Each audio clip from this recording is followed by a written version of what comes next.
Ça va? Ça va pour le milieu, C'est bon. Bon bah tu fais tourner ton truc, hein. Je sais pas comment ça se passe avec les autres. Moi tu me dis, hein.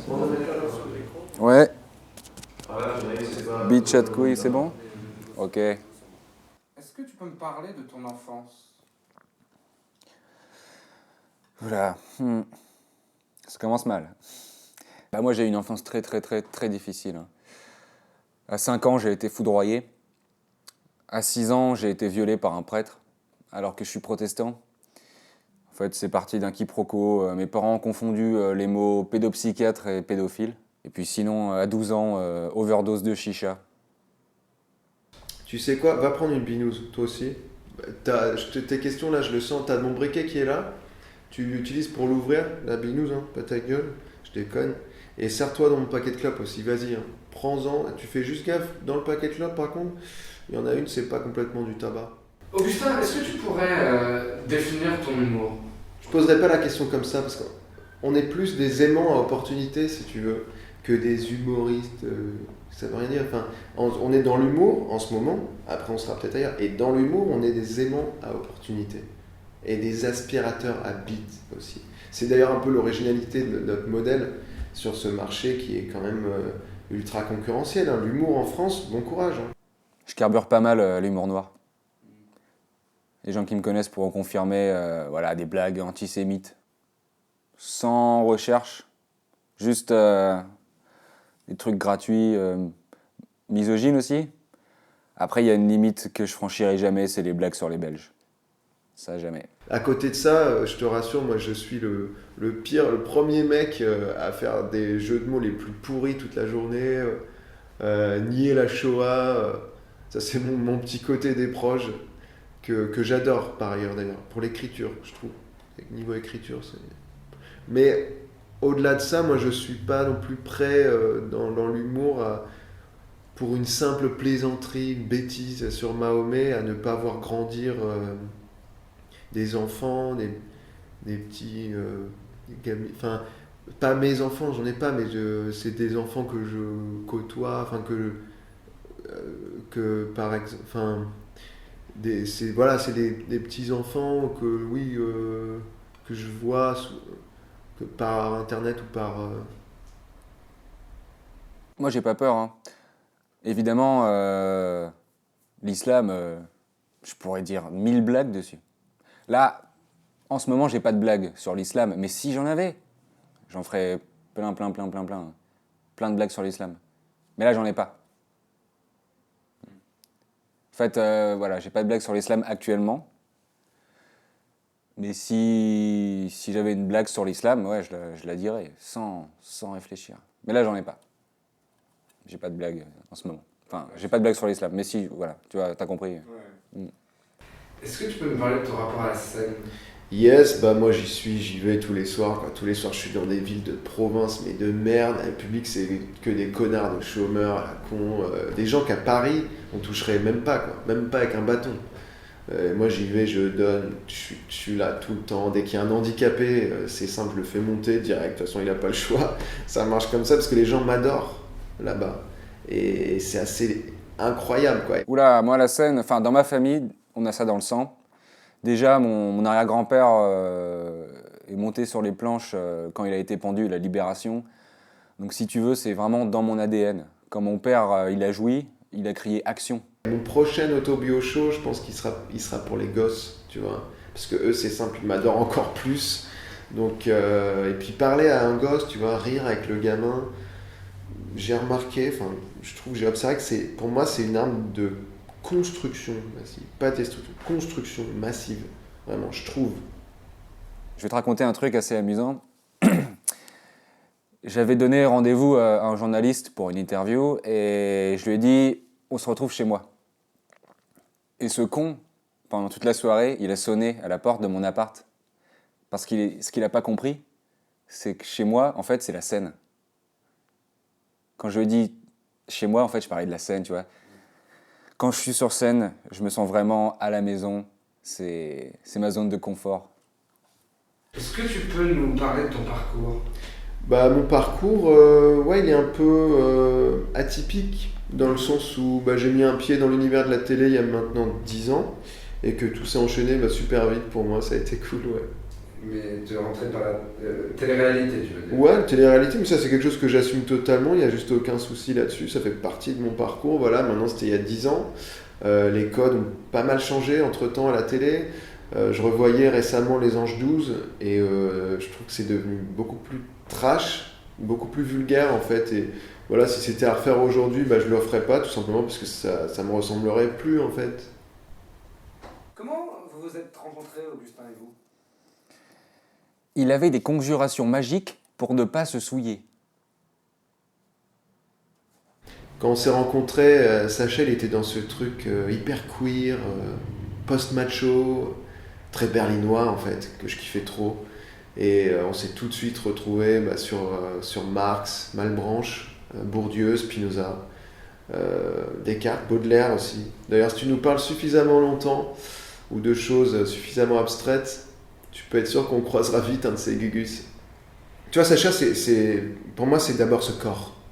Un corps qui est là, qui s'impose à l'œil. Tu vois, tu es d'accord, qui a une façon tellement originale de bouger, tellement efféminée, qui lui donne vraiment, je trouve, une place à part dans l'œil des Français, dans le cœur des Français. Moi, j'adore le voir bouger, en fait. Rien que ça, tu vois, juste le regarder bouger, ça me fait déjà mon délire, tu vois. Et ça, en plus, que j'hérite de ma formation de danseur, puisque moi, au départ, je devais être danseur, normalement, jusqu'à une blessure. Et donc là, ce qui m'intéresse, en fait, c'est de le voir, quand il bouge, de voir quel geste il va faire après, tu vois. Que ce soit une quenelle ou autre, en fait. Sacha, au départ, je l'ai connu d'abord par mon mari. Ah bon? Ah oui, puisque ces deux zigotos partagent encore d'ailleurs un kiff assez monumental pour l'Italie et ses incontournables pâtes. Tellement bon ce truc, je les comprends. Hein.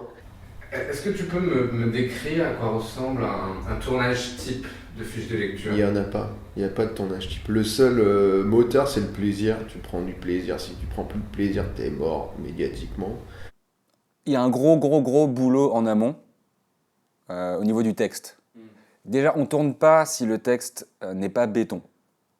Après, avant le tournage, on a un petit rituel, on fait ce qu'on appelle des répétitions à l'italienne. Donc, c'est-à-dire qu'on récite le texte à voix haute et on n'est pas qualifié pour la Coupe du Monde 2018. C'est ça. Le seul vraiment petite routine, on va dire, c'est juste de se marrer, quoi. Juste lâche-toi, marre-toi, pète un coup et on fait bien chier les fachos et les cons, quoi. Tu vois? Après, souvent, quand on a fini, quand Sacha croit qu'on a fini, je lui dis top, reste ici, on va en faire une dernière. Mais cette fois, l'originalité de cette prise, c'est que tu vas être fabuleux. Et c'est toujours celle-là qu'on garde. À chaque fois. Parce que moi, la littérature, t'as Léon Bloy, t'as Charles Péguy, et puis t'as Zidane, quoi. Voilà, tu prends un mec comme, comment il s'appelle, Baudelaire. Tu vois, lui, Baudelaire, moi, je serais incapable de faire ce qu'il fait. Je te le dis. Hein. Mais ce qui est intéressant aussi, c'est est-ce que lui serait capable de faire ce que je fais? Tu vois, c'est intéressant de se poser cette question, de ne pas rester un seul point de vue, tout ça, parce que le seul point de vue malin, c'est ça qui fait élire Trump aussi, je pense. Comment vous choisissez les livres que vous chroniquez avec Augustin dans Fiche de lecture?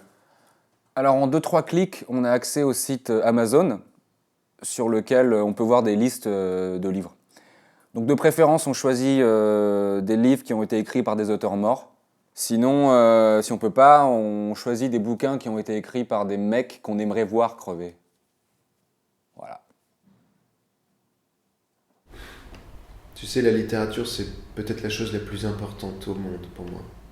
Presque devant la musique ou la mode. Et moi, ce qui m'intéresse, ce que je cherche à faire, c'est d'interroger les matières, jouer avec le jeu. Et tu peux écrire ce mot comme tu veux d'ailleurs. Jouer avec le cuir, surtout. Beaucoup cuir, le métal. Et pour en revenir au livre, le choix, il est finalement assez simple. C'est qu'on essaye de tout simplement pas promouvoir des comportements addictifs. C'est-à-dire que si dans un livre, il y a le mot tabac, eh ben on va moins le choisir. Et c'est pas être engagé de faire ça. C'est juste être lucide. Des envies de cinéma, peut-être? Non, en fait, je vais t'expliquer, j'arrive plus à jouer, ni à faire l'acteur depuis les événements en Catalogne. Ça m'a beaucoup touché parce que j'ai une grand-mère qui est catalane. Et quand je vois ce qui se passe, je me dis qu'elle doit être en train de se retourner dans sa tombe. Parce que ce matin, je l'ai enterrée vivante. Et puis voilà, quoi. Moi, enfin, Barça, c'est quelque chose en moi. Moi, j'adore le foot, tu vois. Je suis né à Barcelone, j'ai vécu à Barcelone, j'y ai travaillé aussi à Barcelone. Je supporte évidemment l'Espagnol de Barcelone, en plus de la Juve, du Bayern, du PSG, Arsenal, l'Inter Milan, Manchester City et Bourg-en-Bresse. Donc je peux pas jouer là. J'ai vu que vous aviez écrit un livre, fiche de lecture. Yes, papa. Comment vous êtes organisé avec Sacha pour écrire à quatre mains? On s'en branle. Notre style, il est direct, il est cru, il est crade, il est franc, il est honnête, il est dégueulasse, il dit la vérité de Paname. C'est-à-dire de quoi? De qu'on parle de cul, de chatte, de la cam, de la bite et tout.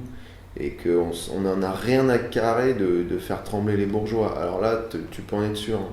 Fiche de lecture, on a loué un Airbnb à Cortona, en Étrurie, le pays étrusque. Il a été écrit sous la dictée par des scribes eunuques parce qu'on ne voulait pas être tenté par les beaux mecs. Et moi, je suis quelqu'un de très très bête, en fait. Voilà, je suis stupide. Donc parfois, j'avais des éclairs de génie, mais c'est Augustin, en fait, qui notait les idées voilà, en mieux, parce que je suis vraiment stupide, je suis débile. Voilà, je suis quelqu'un de vide. Si je regarde un film ou je lis un livre, après, je serais incapable de te dire pourquoi j'ai aimé ou j'ai détesté. Je ne peux pas me faire une idée par moi-même.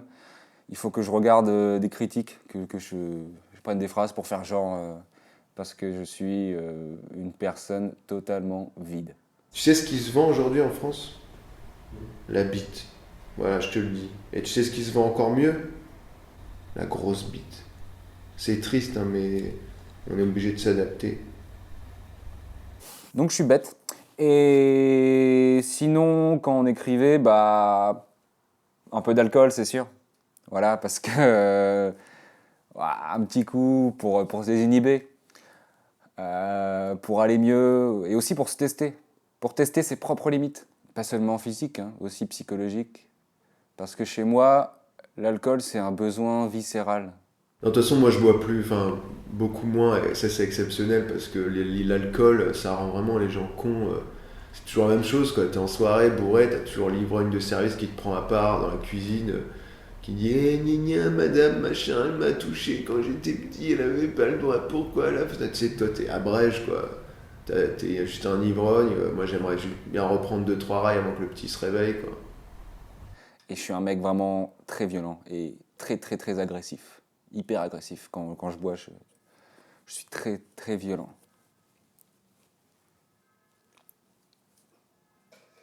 Augustin, est-ce que pour conclure cette interview sur une note un peu plus légère, tu peux nous décrire ce qu'est pour toi la femme idéale? Ah, pas facile. Les femmes, qu'est-ce qu'elles sont belles. Tu vois, tout à l'heure, tu m'interrogeais sur mes envies de cinéma. C'est une envie que je caresse.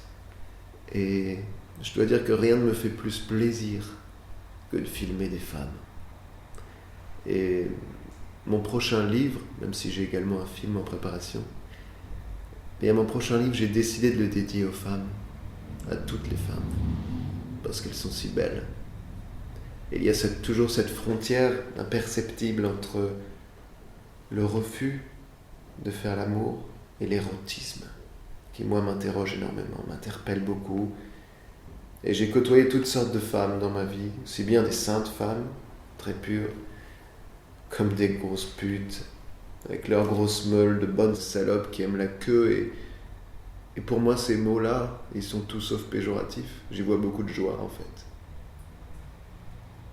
Alors j'ai beaucoup mûri sur la question. Avant, j'étais quelqu'un de très porté sur le physique quand j'étais plus jeune, et maintenant, je suis persuadé que le plus important chez une personne du sexe opposé, c'est l'humour, le sens de l'humour. Parce que quand tu fais un pacte avec quelqu'un, quand tu te dis, ok, on est un couple, on va vieillir ensemble. Si possible, on va finir notre vie ensemble. il y a un truc que tout le monde sait, c'est que on vieillit. Et quand le corps se détériore, il faut toujours avoir de l'humour à côté pour prendre de la distance. C'est hyper important. Donc voilà, pour répondre à ta question, le plus important, ce que je recherche chez une femme, c'est son sens de l'humour. Voilà. Et aussi, j'aime bien quand elle me lèche le cul pendant que je me branle. Et à propos de cette polémique autour d'un viol qui aurait eu lieu dans une Ouais, oui, bah voilà, je sais ce qu'on dit, les intellos, les journalistes et tout, c'est qu'on a violé cette personne, et peut-être, tu vois, mais c'est ce qu'on avait en tête à ce moment-là, c'était juste de vous faire sortir de la routine, en fait, vous proposer un truc différent, vous faire délirer, quoi, à les viewers, quoi, sortir de vos vies de merde, et aussi on était en kiffa de nos limites à ce moment-là, ça n'a pas été précisé dans les médias, et qu'on peut-être on voulait trop protéger cette personne, je sais pas, mais tout ce que je peux dire, c'est les juges là enfin les juges qui aiment pas rire, c'est quoi ce truc, tu vois, qui nous attaquent, enfin refuser de rire, pour moi c'est refuser de mourir quelque part, et que voilà, si cette personne qui est décédée, qu'elle se pose peut-être des questions aussi là-dessus, quoi. Est-ce que vous avez des projets pour 2018 ou plus tard? Alors déjà, moi je raisonne pas en termes de date. Je suis pas un fonctionnaire, s'il te plaît, tu vois. Et le projet, c'est toujours le même, hein, le seul. C'est-à-dire, c'est de conserver ce rôle de contre-pouvoir nécessaire qu'on a, qui est très précieux et très important ce qu'on fait. Parce que si on arrête les vidéos sur YouTube demain, je peux pas garantir que les banlieues restent calmes. Et j'ai pas envie que ça pète, tu vois. Après, si on parle après Macron, 2020 par exemple, j'aimerais bien faire la tournée des malls aux États-Unis, parce que j'ai ce spectacle en anglais, et c'est la première fois que j'en parle d'ailleurs, mais voilà, c'est un spectacle entièrement en anglais qui m'a été inspiré. L'anecdote est marrante parce que c'est en fait, il m'a été totalement inspiré par une fourmi. Ça paraît bête, mais juste en la regardant, des heures et des heures. Comme ça. Et après, moi je te dis ça, 2020, mais moi je vis surtout au jour le jour. Et là, tu vois, là je suis là, tu me regardes, cligne des yeux, je disparais, je suis en garde à vue au commissariat de Hawaï, tu sais pas. Alors en projet, moi je vais lancer une appli. Voilà, Pedomove, qu'elle s'appelle. Alors Pedomove Kesako, en fait, sur ton smartphone, tu peux voir s'il y a des pédophiles qui habitent dans ton quartier. Et en plus de ça, l'appli te dit si ces pédophiles sont disponibles pour t'aider à déménager. Donc c'est ça, Pedomove. Aussi, il y a mon projet de Glory Halls au sol. Voilà, donc en fait, pour pouvoir, en gros, sur du parquet, il y a des bits qui sortiraient par des trous, et c'est pour qu'on puisse se baisser pour sucer les dites bits. Et aussi, et ça me tient vraiment à cœur, en 2018, j'ai envie de tuer quelqu'un. Quelqu'un en particulier? Je sais pas. J'ai envie de tuer quelqu'un, j'ai envie de vivre, de connaître cette adrénaline. Je veux savoir ce que ça fait de supprimer une vie, de voir l'âme s'échapper d'un corps, commettre un homicide. C'est quelque chose que j'ai envie de faire. Et quand je te dis tuer un type, ça peut aussi être 300 personnes, tu vois. Voilà, premier projet. Ça, c'est mes projets perso. Après, tu connais la musique. Avec Augustin, ça va pas changer. Juste, voilà, un gros kiff. 2018, c'est juste une année de bonheur en plus.